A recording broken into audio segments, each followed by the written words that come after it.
गुरु ब्रह्मा गुरु विष्णु गुरुदेवो महेश्वरे साक्षात् परब्रह्म तस्मै श्री गुरुवे नमः। प्रथम वंदो चरण सरोज गुरु मुद मंगल आगार। जही सेवत नर होत है भव सागर के पार। बोलिए गुरुदेव की जय। गुरु प्यारी साध संगत, आज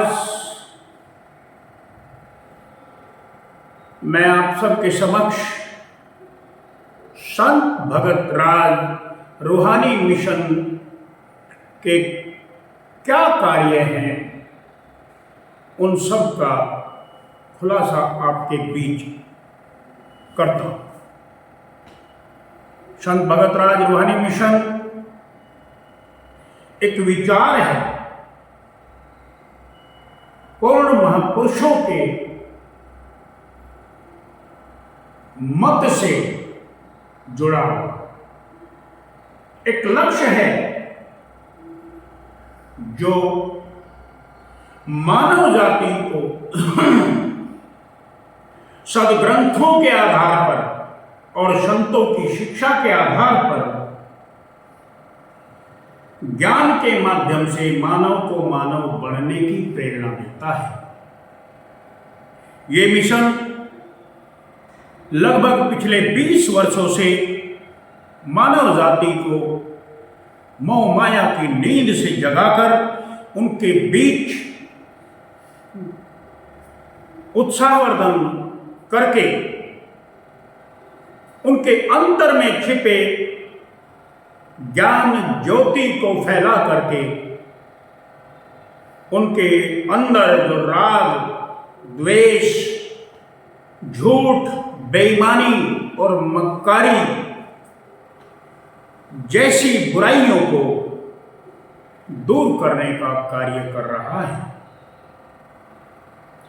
ये ज्ञान जो सतगुरु भगत राज रूहानी मिशन की ओर से जारी सारी है, ये कोई नया ज्ञान नहीं है। यह ज्ञान सनातन से सनातन है और पुरातन से पुरातन है।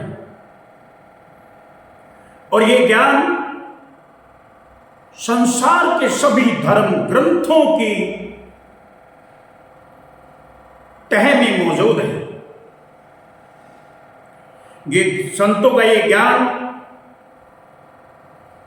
जो मानव के अंतर में गुप्त रूप से मौजूद है, अनंत ब्रह्मांडों के रहस्य को उजागर करता है। इसके विषय में मैं आपको एक ही बात से आगाह करता हूं कि जहां न रवि पहुंचे, जहां पर न रवि पहुंचे न कवि पहुंचे, वहां पर संतों की सूरत पहुंचे, वहां संतों की सूरत पहुंचती है। इस ज्ञान को संतों ने अपनी भाषा में रूहानी ज्ञान या परमार्थी ज्ञान कहकर संबोधित किया है, जो संसार के किसी भी स्कूल, कॉलेज और यूनिवर्सिटी में नहीं मिलेगा। मानव के अंतर की यह शिक्षा पूर्ण शरणागत, पूर्ण संतों की शरणागत होकर के ही जिज्ञासु उनकी कृपा दृष्टि पाकर के, किनकी? संतों की, जब अपने शरीर के अंतर में जिज्ञासु जाता है तो वो जिज्ञासु अंतर के रूहानी पथ पर बिना पैरों के चलता है, बिना हाथों के काम करता है और बिना आंखों के वहां देखता है और बिना कानों के वहां सुनता है। इस विषय में रामचरितमानस में गोस्वामी तुलसीदास जी महाराज ने फरमाया, बिन पद चुल चले सुने बिन काना, कर बिन कर्म करे विधि नाना। ये रामचरितमानस के बालकांड में गोस्वामी जी ने लिखा है। गुरु ग्रंथ साहिब में गुरु अंगद देव जी इसी विषय में लिखते हैं, अखी बाजव बेझना बिन कन्ना सुनना। कहते हैं कि बिना आंखों के वो दिखता है, देखना है, और बिन कानों के वो सुनता है। पैरा बाजव चलना, बिन पैरों के वो चलता है, और बिन हत्था करना, बिन हाथों के वह कर्म होता है।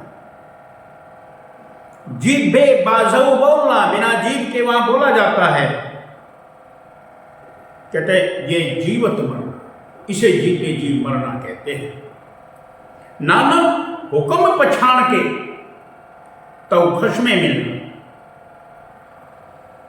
गुरु नानक साहिब कहते हैं, जब हम अंतर में हमारी रूह इस कदर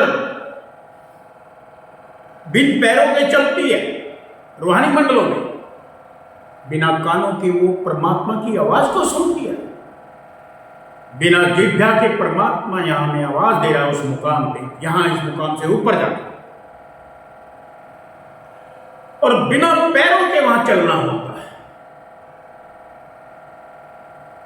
वहां जो परमात्मा का हुक्म, परमात्मा की जो आवाज रूह को बुला रही है, जो उसकी उस आवाज को, उसका आवाज उसका हुक्म है, जो उसकी आवाज, परमात्मा की आवाज को आत्मा हमारी जब पकड़ती है, तो कहते हैं नानक हुक्म पछाण के, वो परमात्मा का, उस साहिब का हुक्म है जो उसको पहचान लेता है, वो परम पिता परमात्मा से जरूर मिलता है। नानक हुक्म पछाण के तो खश्मे मिलना। महात्मा बुद्ध भी इस विषय में कितने सुंदर शब्दों में एक बात कहते हैं कि जो वास्तविक तत्व है, ये 5 तत्व नहीं, पृथ्वी अग्नि जल वायु आकाश नहीं, बल्कि जो आत्मा है, जो वास्तविक तत्व है, उसकी ऊंचाइयों को, हमारी जो आत्मा है जो बहुत ऊंचे शरीर की नैब में ऊंचे मुकाम पर ठहरी है, उस वास्तविक तत्व की ऊंचाइयों को हम अपने अंदर ही पा सकते हैं, बाहर कहीं नहीं। बाइबल में ईसा मसीह कहते हैं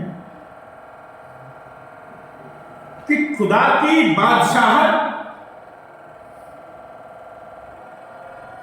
खुदा की बादशाहत जो है वो हमारे अंतर में है। परमार्थ के इस ज्ञान के लिए, ये परमार्थी ज्ञान है, यानी सबसे ऊंचा ज्ञान। परमार्थ के इस ज्ञान के लिए परमपिता परमात्मा ने आत्मा को एक मौका मनुष्य देह का दिया है। इस परमार्थी ज्ञान को पाने के लिए, क्योंकि ये परमार्थी ज्ञान है, परमार्थी का मतलब सबसे ऊंचा, इस परमार्थी ज्ञान को पाने के लिए वैकुंठ में विराजमान देवतागण भी इस मनुष्य देह के लिए तरसते हैं, और परमपिता परमात्मा से वो याचना करते हैं और कहते हैं कि हे परमपिता परमात्मा, तू हम पर कृपा करके मनुष्य देह हमें दे दे, हम मनुष्य का शरीर हमें प्रदान कर दे। हम भविष्य में क्या कहते हैं कि हम भविष्य में, यानी कि जब हम इस देवत्व पद से नीचे 84 लाख योनियों के चक्र में जाएंगे, तो वहां मनुष्य देह जब हमें तू बख्शेगा, हम उस पर बैठकर अंतर्मृत्यु से मिलेंगे और अपने आवागमन के चक्र को खत्म कर सकेंगे। मनुष्य को इस आंतरिक यात्रा के लिए, अब ये कितनी विचित्र बात है कि कोई व्यक्ति ऐसा नहीं सोच सकता कि मनुष्य देह के अंतर में इतना गहरा रह चुका है। मनुष्य को इस आंतरिक यात्रा के लिए, कोई भी मनुष्य, जहां को किसी खास की बात नहीं है, जो भी मनुष्य इस आंतरिक यात्रा को करना चाहता है, उसको अपना घर परिवार छोड़ने की जरूरत नहीं है, उसको अपने जाति और समाज बदलने की जरूरत नहीं है। वो अपने घर परिवार में रहते, अपनी जाति और समाज में रहते हुए ये सब कार्य कर सकता है।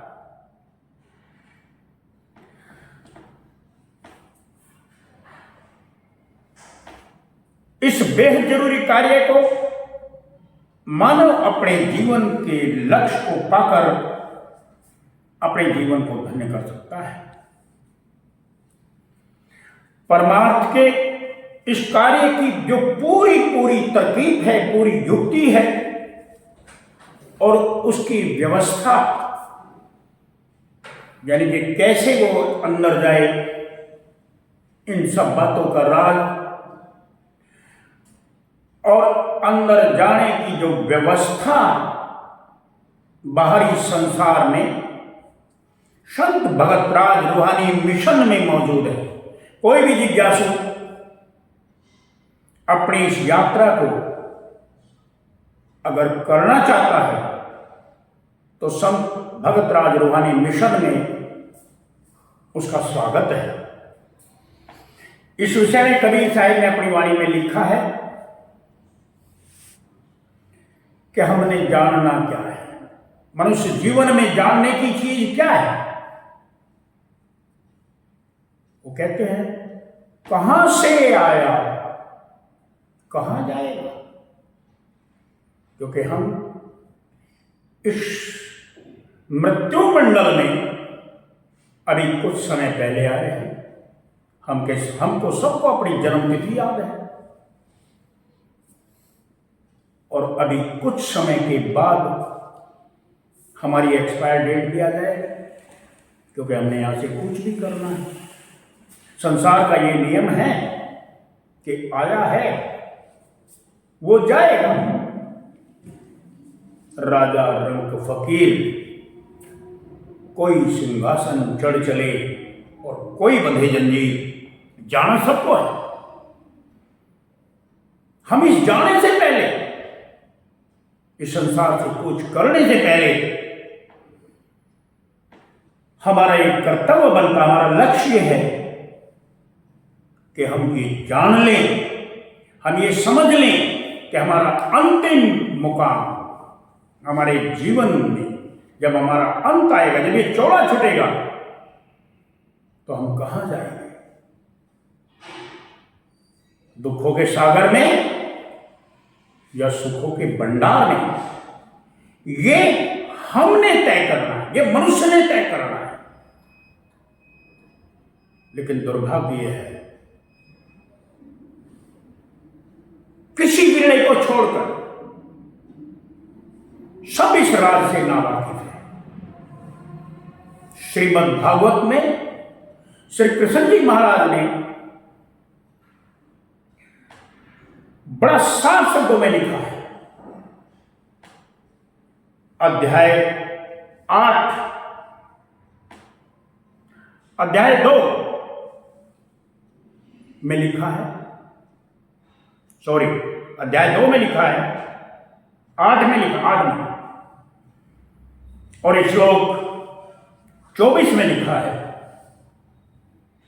कि योग में सिद्ध योगी।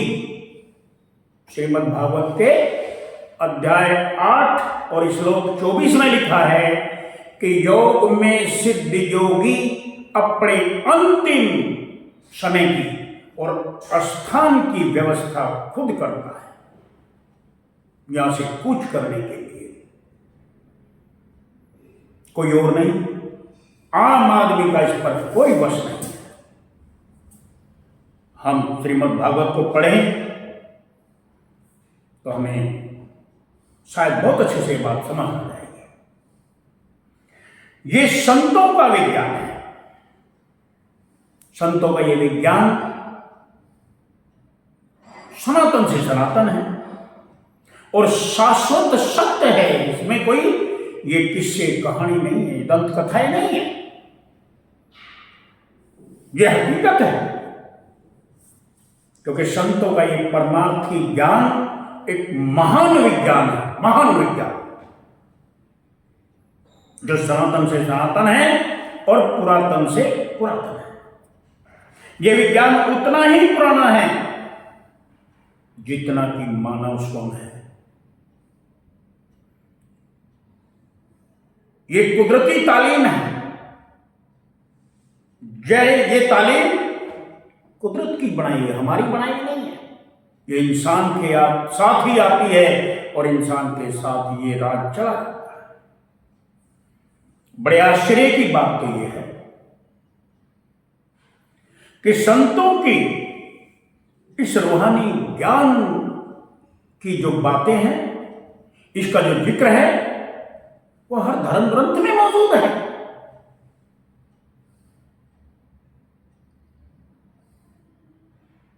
अभी मैंने बताया रामचरितमानस का, रामचरितमानस में लिखा है, वो कहते हैं पद बिन चले सुने बिन गाना। बिना पैरों के वहां चलना है, बिना कानों के वहां सुनना है। कर बिन करे, बिना हाथों के कर्म बनता है।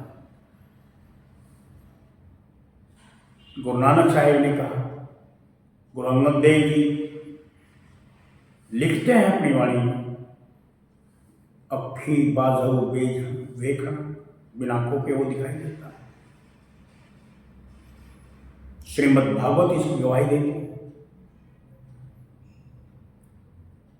और संपूर्ण संत भी इस बात की गवाही देते हैं।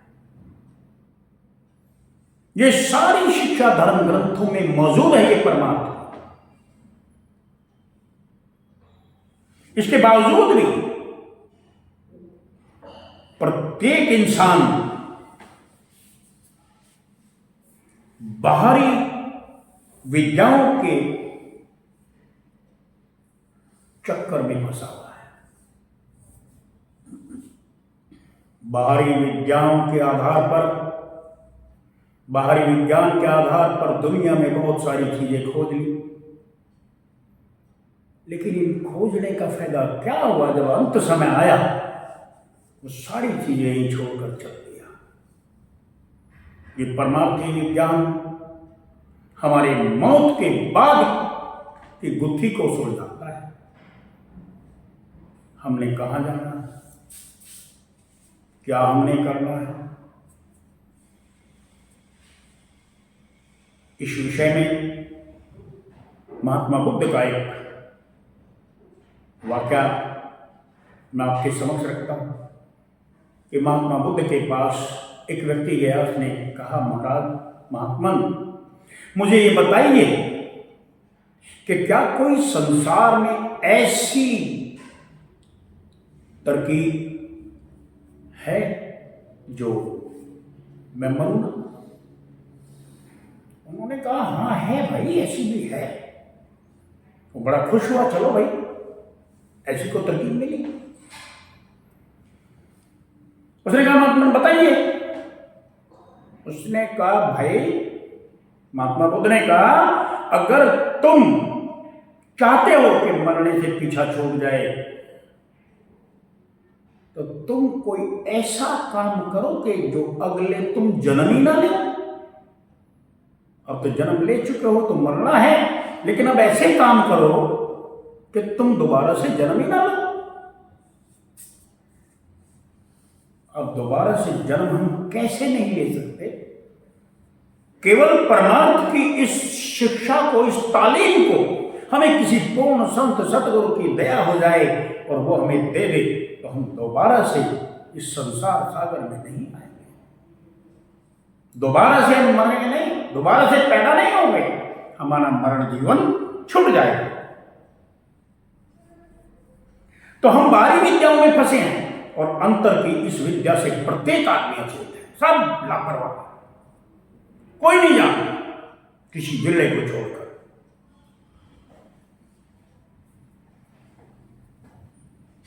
यह अजीबोगरीब भेष है, बहुत अजीबोगरीब भेष है,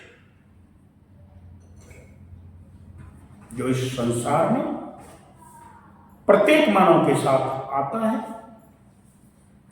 और वो उसी के साथ गुप्त आता है और गुप्त ही चला जाता है। इसीलिए मेरा ये कहना है आप सभी से कि हम मानव होकर के अपने इस गुप्त भेद को पूर्ण संत सतगुरु की दया दृष्टि में रहकर, उनकी शरणागत रहकर इस भेद को पा जाएं, क्योंकि ये हमारे हित में है, किसी और के हित में नहीं। लेकिन देखने में क्या आ रहा है कि वर्तमान समय में भौतिक सुखों की भ्रांति जो है, जो माया की चकाचौंध है, उसमें मानव भूला हुआ है, क्योंकि भौतिक सुविधाओं की प्रगति से हवाई जहाज बन गए, बड़ी बड़ी हवेलियां बन गई, बिल्डिंगें बन गई, समुद्र पर कब्जा कर लिया, वायुमंडल पर कब्जा कर लिया, अंतरिक्ष में। तो मानव को ये शायद एक भ्रम पैदा हो गया है कि इस भौतिक सुख जो पदार्थ हैं, इनको प्राप्त करने से वो सुखी हो सकता है। और इसी भ्रांति में 24 घंटे रात दिन मानव अपनी अंतर की इस राज को भूल करके बाहरी चकाचौंध में व्यस्त है। अब मैं ये भी नहीं कहूंगा कि मानव जानता है और वो इसलिए उस तरफ नहीं जा रहा। हाँ, इसमें मैं एक बात जरूर कहूंगा कि आज चारों तरफ महात्माओं की, संतों की कमी नहीं है, चारों तरफ। लेकिन कमाल ये है कि किसी विरले को छोड़कर अंतर के राज को कोई नहीं जान रहा। सब बेटा चाल रही है, गतानुगति को लोग। गुरु नानक साहेब ने भी इस विषय में फरमाया कि देखो भाई, ये जो मानव है रात दिन भागा फिर रहा, जो असली काम है वो कर नहीं रहा। क्योंकि संसार में प्रत्येक मानव सुख की तलाश में जा रहा, उसे भ्रम हो चुका है कि माया के पदार्थों में सुख है। संतों ने कहा माया कारण गाव ही, गुरु नानक साहब ने कहा माया के कारण जो रात दिन दौड़ रहे हैं, मेरी नजर में वो दो में से एक आदमी है, या तो मूर्ख है या वो नादान है, अनजान है। उन्होंने कहा माया कारण धाव ही, मूर्ख लोग अजान, कहे नानक सुन रे मना, वृथा जन्म प्राण। खामखा अपना जीवन खो रहे हैं। किसी विरले मनुष्य को छोड़कर प्रत्येक इंसान मन माया के पदार्थों के पीछे भागम भागा, रात दिन दौड़, उसे अपना बनाने की चाहत में अपना बेशकीमती समय खराब कर रहा है। मानव जीवन की असली कीमत क्या है, ये कोई भी बड़ा जानता है। संतों की इसी परमार्थिक शिक्षा का कि हमारी कीमत क्या, हम हैं क्या। जैसे गोस्वामी जी ने रामचरितमानस में कहा, बड़े भाग मानुष तन पावा, सुर दुर्लभ सद ग्रंथन गावा। देवताओं को ये दुर्लभ है, बड़े भाग्य से हमें मनुष्य का तन मिला है। साधन धाम मोक्ष का द्वारा, ये मनुष्य का शरीर साधन है। जैसे हम बिन साधन के कुछ नहीं कर सकते, ऐसे ये साधन है, मोक्ष का दरवाजा है ये। पाई ना जही परलोक संवारा, जिसने इस मनुष्य शरीर को पा करके परलोक नहीं संवारा। परलोक का मतलब इस मृत्यु मंडल, ये जो लोक है, इससे अगला लोक, जहां मर के जाते हैं, जहां हमारा न्याय होता है, जहां हमारे कर्मों का फैसला होता है, वो कहां भेजेगा? धर्मराज के हाथ।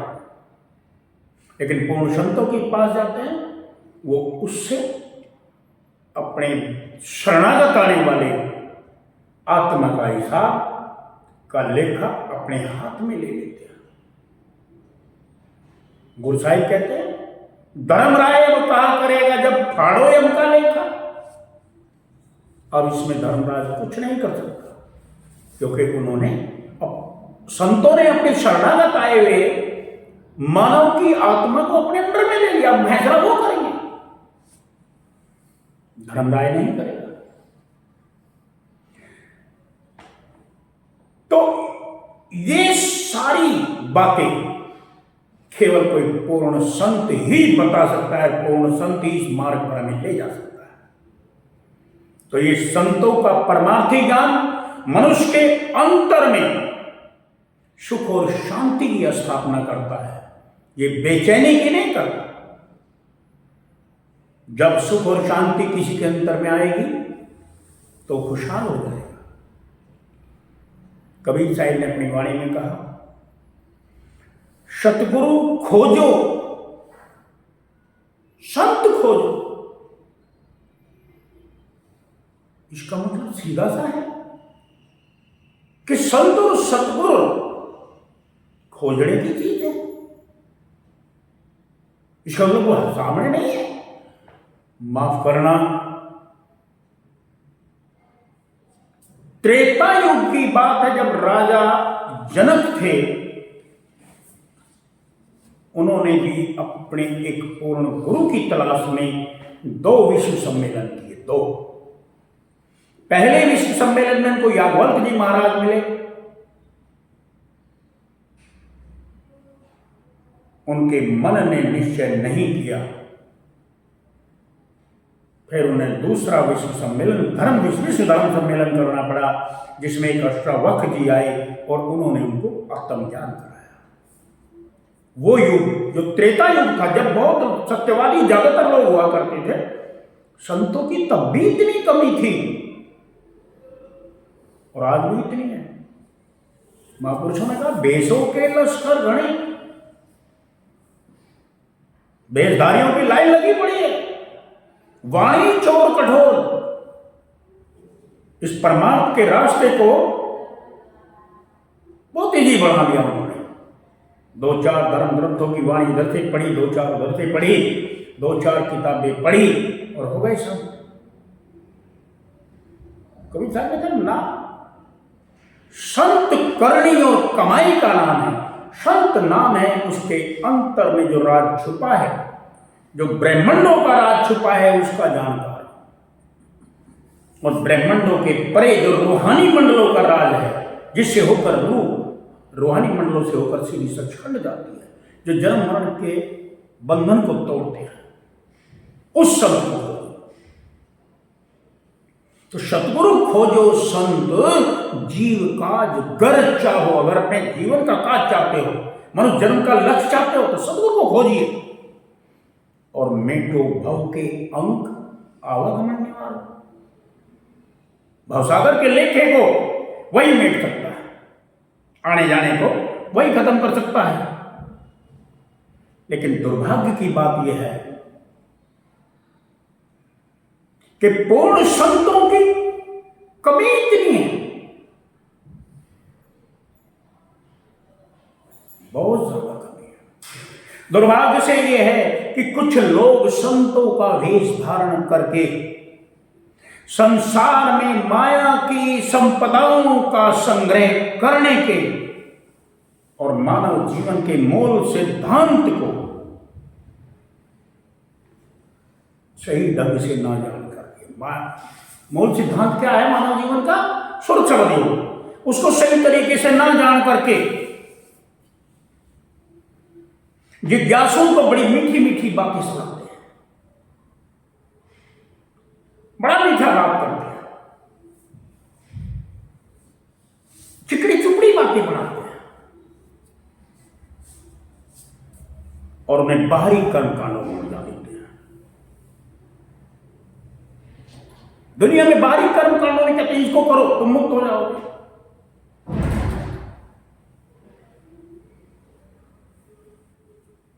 जबकि हमारे वेद भी कहते हैं ना जप से, ना तप से, ना तीर्थ से, ना व्रत से, ना यज्ञ से, ना होम से, ना दान से, ना पुण्य से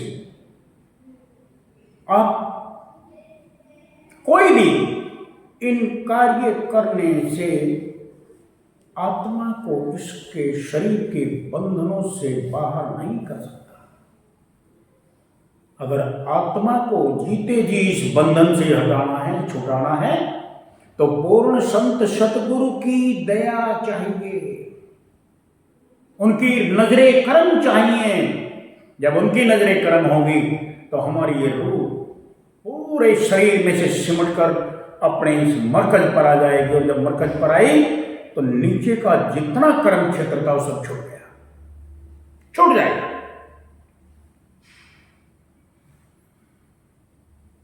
अब मैं डिटेल में तो नहीं जाऊंगा, बस मैं इतनी अर्ज करूंगा कि इस सारे परमार्थी ज्ञान की व्यवस्था,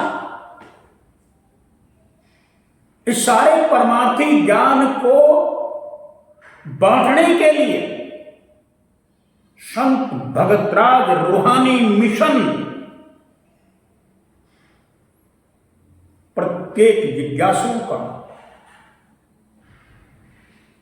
स्वागत करता है और उन्हें ये ज्ञान देकर मानव से मानव बढ़ने की ओर ले जाने का कार्य करता है।